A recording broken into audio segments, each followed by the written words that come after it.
Hello, welcome back to my slowly magnolia-rising living room. I am in the process of redecorating. I have started that wall.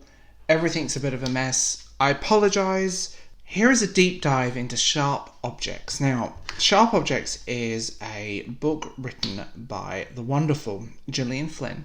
I think we all know Gone Girl, but Sharp Objects is the one that Stephen King talked about, and this book has always been kind of on my radar for a long time. I finally read it after watching the series, the HBO miniseries, which is fantastic, by the way. You need to watch it. This is a psychological thriller meets Southern Gothic noir. This is a beautiful and compelling book, and it's also bloody hot in here, hence the reason I look like a shiny mess. Hi. What can I say about it?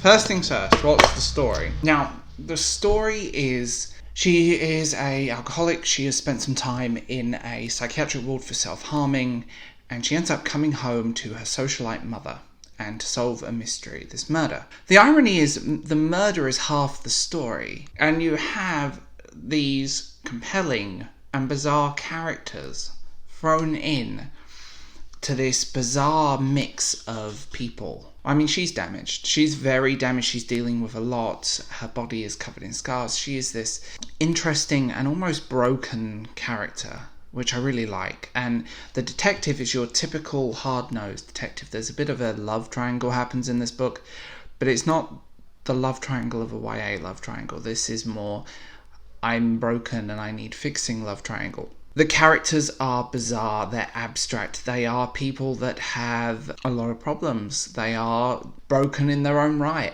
They are characters that aren't perfect, that are flawed, and I liked Gone Girl, but it didn't grab me in the way that other books had.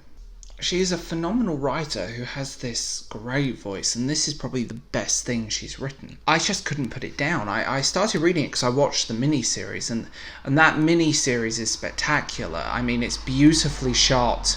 I hate cars.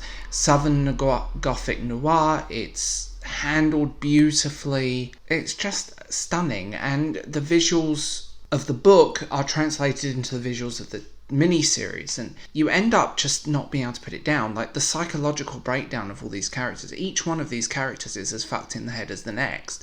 Each one is looking for something, each one is looking for a connection, and each one is fundamentally different, which is unusual. None of these characters are copy each other. None of these characters feel cloned of each other or how they're moving or what they're doing.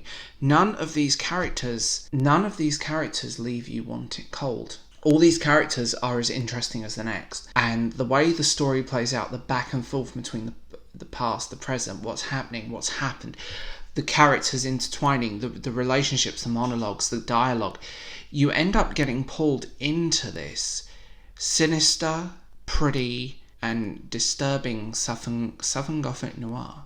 It's absolutely phenomenal, and like, her mother is a character who is as interesting as everyone else, and she really sets the tone for this town.